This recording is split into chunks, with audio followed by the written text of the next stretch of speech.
नमस्कार प्रेक्षकांनो. शुभ विवाह या मालिकेच्या आजच्या भागामध्ये इथे आता रागिनी आणि पौर्णिमा दोघीजणी ऑफिसला जायला निघालेले असतात. तेव्हा काल रात्री तिने भूमीला भिजवलेलं असतं आणि तिला आजारी पाडण्याचा प्लॅन केलेला असतो. पण भूमी काही आजारी पडत नाही, कारण बलदेवने त्यांना शेकण्यासाठी तिथे शेकोटी तयार केलेली असते. त्यानंतर प्रेक्षकांनो, रागिनी आणि पौर्णिमा ऑफिसला गेल्यानंतर बलदेव भूमीला फोन करतो आणि सांगतो की त्या दोघीजणी ऑफिसला गेलेल्या आहेत, तुम्ही तुमच्या कामाला सुरुवात करा. तेव्हा भूमी म्हणते, आकाश चल, रागिनी आत्यांच्या रूममध्ये जाऊ, मी आतमध्ये जाऊन शोधाशोध करेन, तू बाहेर लक्ष ठेव, कुणी येत तर नाही आहे ना. तेव्हा इथे भूमी आता रूममध्ये जाते आणि रागिनीच्या बेडच्या खाली इथे एक ड्रॉवर असतो आणि त्या ड्रॉवरच्या खाली इथे आता एक बॅग असते आणि त्या बॅगमध्ये महत्त्वाचे डॉक्युमेंट्स असतात. तेव्हा बाहेर आता आकाश लक्ष ठेवून असतो. तेवढ्यातच भूमी त्या बेडमध्ये आता व्यवस्थितरित्या ड्रॉवर बाजूला करून ती बॅग आता बाहेर काढते आणि घेऊन येते. ती म्हणत असते, आकाश ही बघ, हीच रागिनी आत्यांच्या इथे आता बेडच्या खाली बॅग होती, याच्यामध्ये कॉन्फिडेन्शियल पेपर असतील असं मला वाटतंय. तेव्हा आकाश म्हणतो, चल आपण आपल्या रूममध्ये जाऊन निवांत आता बघूया. तेव्हा खाली येत असताना तिथे अथर्व आणि मानसी दोघे जण आलेले असतात. अथर्व म्हणतो, आकाश तू इथे काय करतोयस? तेव्हा इथे मानसी म्हणते, आणि या बॅगमध्ये काय आहे? तेव्हा ते दोघेही गप्प बसतात. अथर्व म्हणत असतो, हा गप्प बसलाय आणि घाबरलाय सुद्धा, म्हणजे नक्कीच काहीतरी शोधाशोध करत होते वाटतं. तेव्हा प्रेक्षकांनो, भूमी म्हणत असते की मी साफसफाई करत होते तेव्हा ही बॅग मला तिथे सापडली. ही आकाश आणि माझी बॅग आहे, त्याच्यामध्ये आमच्या काही जुन्या आठवणी आहेत. तेव्हा इथे अथर्व म्हणतो, बरं बरं ठीक आहे म्हणू, चल मला काही तुझे महत्त्वाचे रिपोर्ट्स बघायचे आहेत. ते दोघेजण गेल्यानंतर इथे आता भूमी आणि आकाश आपल्या रूममध्ये जातात आणि ती बॅग आता उघडण्याचा प्रयत्न करत असतात. तोपर्यंत बलदेवने आपल्या साथीदारांना फोन करून सांगितलेलं असतं की रागिनी पटवर्धनला कुठला तरी मुलगा घाबरवण्याचा प्रयत्न करतोय. तो मुलगा नक्की कोण आहे हे तुम्ही शोधून काढण्याचा प्रयत्न करा. मी इथून बाहेर पडू शकत नाही, मी एका वेगळ्या अडचणीमध्ये अडकलेलो आहे. पण तुम्ही बाहेर आहात ना, तुम्ही प्लीज माझी मदत करा. आणि तो जो मुलगा आहे ना, जो रागिनी पटवर्धनला घाबरवण्याचा प्रयत्न करतोय, तो नक्की कोण आहे त्याला शोधून काढा. बलदेव फोनवरती बोलत असताना तिकडून आता रागिनी पटवर्धन आलेली असते आणि तेव्हा प्रेक्षकांनो, बलदेव खूपच जास्त घाबरलेला असतो. आता ती जी बॅग असते ना, ती ब्रीचकेस असते, तिला लॉक असतो. लॉक उघडल्याशिवाय ती बॅग उघडू शकत नाही. तेव्हा इथे आकाश म्हणत असतो की आता हिने काय पासवर्ड ठेवला असेल. तेव्हा भूमी म्हणत असते की त्यांची जन्मतारीख टाक किंवा राजाराम काका यांची जन्मतारीख टाक, अभिजित किंवा अथर्वची टाक. तेव्हा आकाश म्हणत असतो, ती एवढं महत्त्व कुणालाच देत नाही, तिने नक्कीच काहीतरी वेगळं टाकलं असेल. तेव्हा ती लोकं उघडण्याचा प्रयत्न करत असतात, पण ती उघडत काही नसते. तेव्हा इथे बलदेव रागिनीला थांबवण्याचा प्रयत्न करत असतो, कारण तो फोन लावायला जातो तेवढ्यात त्याचा फोन आता जुना असल्यामुळे हँग झालेला असतो. तेव्हा प्रेक्षकांनो, बलदेव म्हणत असतो, बाईसाहेब तुम्ही एवढ्या लवकर परत आलात, सगळं काही ठीक आहे ना? तेव्हा रागिनी म्हणते, काय रे, तू का विचारतोयस? तू कोण आहेस माहिती आहे ना? वॉचमन आहेस तू, वॉचमन. मालकाला प्रश्न विचारायचे नसतात. ते सगळं जाऊ दे, तू आधी सांग, तू कुणाजवळ फोनवरती बोलत होतास? बघू दे, बघू दे, मला फोन दे इकडे, बघू दे. तेव्हा त्याचा फोन हँग झालेला असतो. तेव्हा इथे रागिनी म्हणते, तुझा फोन हँग झालाय, कळते का तुला? तेव्हा जास्त प्रश्न विचारू नकोस. तेव्हा इथे बलदेव म्हणतो, नाही पण तुम्ही इतक्या लवकर परत आलात ना. तेव्हा पौर्णिमा म्हणते, तुला काय करायचं आहे रे? तू वॉचमन आहेस ना, दिलेलं काम नीट कर ना, हजार प्रश्न विचारू नकोस, कळलं का? तेव्हा इथे त्या दोघीजणी आता घरामध्ये येत असतात. बलदेव आता फोन करू शकत नाही, तेव्हा तो जातो आणि आता स्विच ऑन ऑफ करत असतो. लाईटी आता जातात येतात. तेव्हा आकाशला कळतं की बलदेव मला काहीतरी संकेत देण्याचा प्रयत्न करतोय आणि तेव्हा तो सिग्नल आता दिल्यानंतर दारामध्ये बघायला येतो तर काय, तिथे आता रागिनी आणि पौर्णिमा आलेले असतात. तेव्हा प्रेक्षकांनो, आकाशला समजलेलं असतं की हा सिग्नल मला बलदेवनेच दिलेला आहे. तेव्हा तो म्हणतो, मालकीनबाई तुम्ही इतक्या लवकर आलात बाईसाहेब? तेव्हा रागिनी म्हणते, तुला काय करायचं आहे रे? तू कोण आहेस माहिती आहे ना? नोकर माणूस आहेस तू, मला प्रश्न विचारायचे नाही, कळलं ना तुला? मला काही काम असेल म्हणून मी परत आले, मला कॅश हवे म्हणून आले होते. तुला काय करायचं आहे? तू नको प्रश्न विचारू मला. तेव्हा प्रेक्षकांनो, इथे आता लगेचच आकाश भूमीला मेसेज करतो आणि सांगतो की रागिनी आत्या आणि पौर्णिमा परत आलेल्या आहेत, ती बॅग जिथे होती तिथे नेऊन ठेव. तेव्हा प्रेक्षकांनो, तो मेसेज आता भूमीला मिळालेला असतो. भूमी जाऊन आता बॅग ठेवेपर्यंत इथे आकाशला रागिणीला थांबून ठेवायचं असतं. आणि तेव्हा प्रेक्षकांनो, इथे आता आकाश म्हणत असतो की बाईसाहेब, मला तुमच्याशी बोलायचं आहे, मला तुम्हाला काहीतरी सांगायचं आहे. तेव्हा रागिणी म्हणत असते, काय रे, तू कोण आहेस, विसरलास का? नोकर आहेस तू, नोकर. ह्या तोऱ्यात बोलशील माझ्याबरोबर? नीट बोलायचं, नीट. तेव्हा प्रेक्षकांनो, इथे आकाश म्हणत असतो, बाईसाहेब, मला फक्त तुम्हाला एवढंच सांगायचं आहे, भूमीची तब्येत ठीक नसते. काल तुम्ही दोघीजणी ज्या पद्धतीने तिच्याशी बोललात, वागलात, ते मला अजिबात आवडलेलं नाही आहे. डॉक्टरांनी तिला आराम करायला सांगितले, चांगलं खायला प्यायला सांगितले, पण आम्ही इथे काम करतो कारण आम्हाला राहायचं आहे म्हणून. तेव्हा भूमीला जर इथे आता काळजी घ्यायची आहे, भूमीला जर आता मानसीची काळजी घ्यायची आहे, तर घेऊ द्या ना, तुम्ही का तिला अडवता? तेव्हा इथे आता भूमी रूममध्ये गेलेली असते आणि ती बॅग ठेवत असते. तोपर्यंत आकाश रागिणीबरोबर बोलत असतो. रागिणी म्हणत असते, ये, आम्हाला नाही शिकवायचा आम्ही काय करायचं आणि काय नाही ते. आणि त्या भूमीला सांग, मानसीची काळजी घ्यायला आम्ही आहोत म्हणून. तिने काळजी नाही घेतली तरी काही फरक पडत नाही. तेव्हा प्रेक्षकांनो, आकाश म्हणत असतो, असं नका बोलू बाईसाहेब. हे बघा, भूमीचं मन जपणंसुद्धा तेवढंच महत्त्वाचं आहे. मानसीची काळजी घेऊन जर तिला आनंद मिळणार असेल तर असू दे ना. आणि ती प्रेग्नंट आहे आणि अशा अवस्थेमध्ये काळजी घ्यायला मिळणं हे तिला आनंद देणारं आहे. हे दिवस सारखे सारखे येत नाही. तुम्ही प्लीज तिला मानसीची काळजी घेऊ द्या. तेव्हा प्रेक्षकांनो, इथे आता रागिणी म्हणते, एकदा सांगितलं ना की आम्ही तिला मानसीच्या आजूबाजूला फिरकू देणार नाही म्हणून, लक्षात ठेवायचं. तोपर्यंत भूमीने ती बॅग आता बेडमध्ये पुन्हा एकदा ठेवलेली असते आणि जाऊन ती आता बाथरूममध्ये लपलेली असते. तेवढ्यातच रागिणी आणि पौर्णिमा रूममध्ये आलेल्या असतात. रागिणी म्हणते, बाबा, तू मागे मागे करू नकोस, कळलं ना? आम्हाला आमची खूप कामं आहेत. मला कॅश घ्यायची होती म्हणून मी घरी परत आले होते. तेव्हा इथे भूमी बाथरूममध्ये लपलेली असते. तोपर्यंत रागिणीने सगळी कॅश बाहेर काढलेली असते आणि ती म्हणते, काय चाललंय तुझं? का मागे मागे करतोयस? जा तू जा, मी तुझं काही ऐकणार नाही आहे. ए पौर्णिमा, ही बॅग धर बरं, मी जरा आता बाथरूममधून जाऊन येते.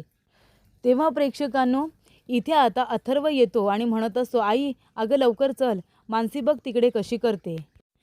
तेव्हा मानसीचं नाव ऐकल्यानंतर रागिणी लगेचच जायला निघते. ती म्हणते, चल पौर्णिमा, बघूया मानसीला काय होतंय ते, डॉक्टरांना बोलवावं लागेल. ए बाबा, तू लगेच आता मागे मागे आमच्या येऊ नकोस, कळलं ना तुला? काय काळजी करायचं कारण नाही आहे. तेव्हा इथे आकाशला वाईट वाटत असतं की इतकी मेहनत घेतली म्हणजे ते आता प्रॉपर्टीचे पेपर मिळवण्याची, पण ते काही मिळाले नाही. तेवढ्यातच तिथे भूमी येते आणि म्हणते, आकाश, हे बघ, प्रॉपर्टीचे पेपर मिळाले. तेव्हा आकाश म्हणतो, भूमी, हे कसे मिळाले तुला?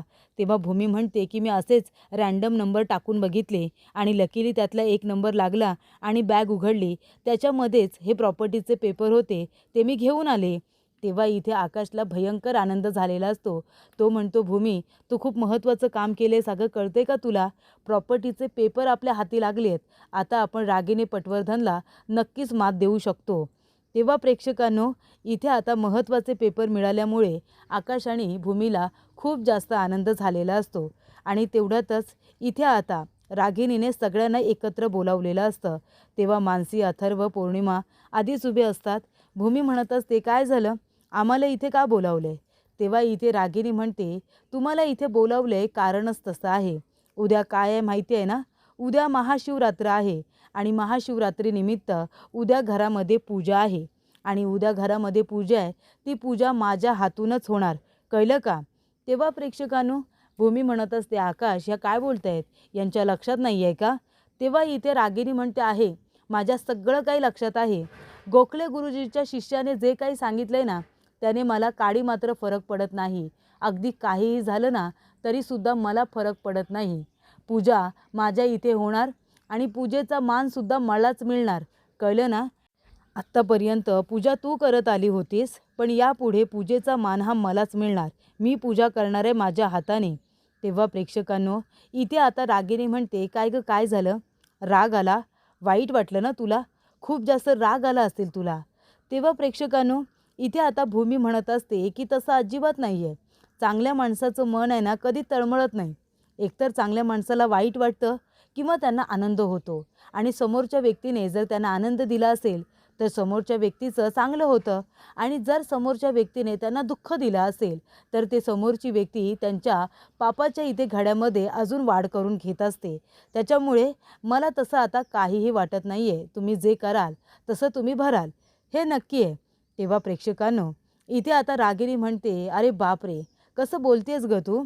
इथे मातादी म्हणून मी राहत होते, बरोबर ना? मातादी म्हणून मी राहत होते, पण इथे तर तू माझ्यासारखं बोलायला लागलेस. तेव्हा इथे रागिनी म्हणते, तुला काहीही बोलायचं आहे ना ते बोल, पण शेवटीला महाशिवरात्रीची पूजा या घरामध्ये आता मालकिणीच्या हातून होणार, म्हणजे माझ्या हातून. कळलं का तुला?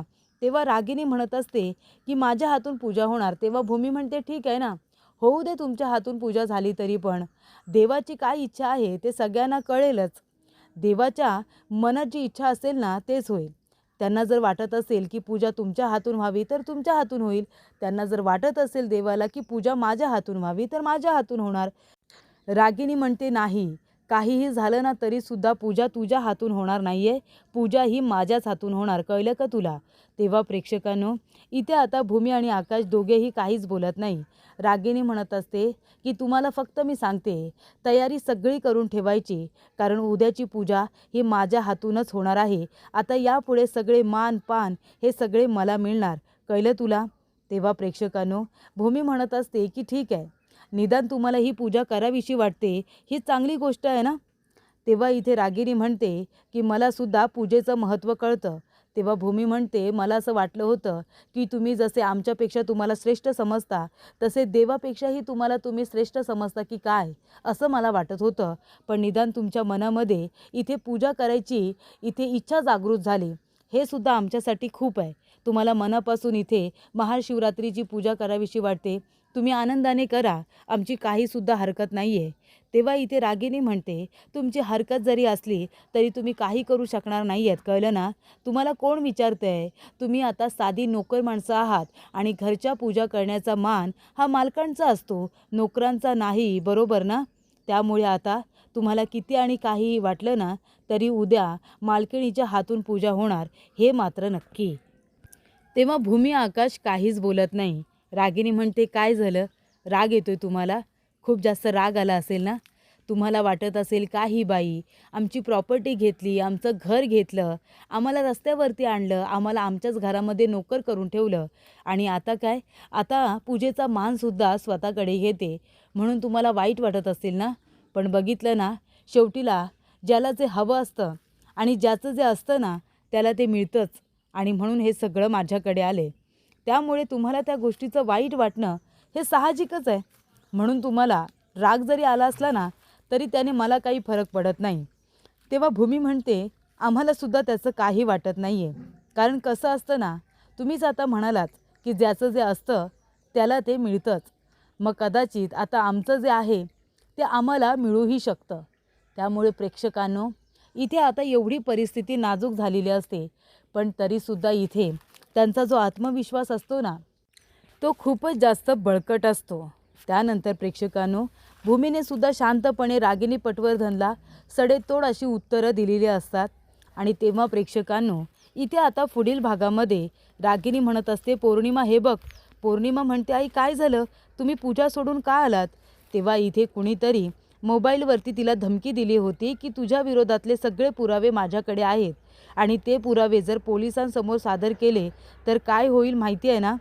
जर तुम्हाला वाटत असेल की ते पुरावे पोलिसांपर्यंत पोचता कामा नये तर 50 लाख रुपये तयार ठेवा. आणि तेव्हा प्रेक्षकांनो, इथे आता 50 लाख रुपयाची मागणी रागिनी पटवर्धनकडे करण्यात आलेली असते. त्यामुळे ती खूप घाबरलेली असते. रागिनीच्या विषयातले पुरावे, आणि त्यामुळे प्रेक्षकांनो, हे पुरावे आता खरोखरच जर पोलिसांना मिळाले तर मला माझ्या गुन्ह्याची शिक्षा मिळेल असं रागिनीला वाटतं. तेव्हा ही व्यक्ती नक्की कोण आहे जी माझ्या वाईटावरती उठले, जी माझ्या जीवावरती उठले, या गोष्टीचा रागिनी विचार करत असते. तोपर्यंत भूमी आकाशने बाजी मारलेली असते. भूमी आकाशने आता प्रॉपर्टीचे पेपर इथे आता पालखीजवळ आणलेले असतात.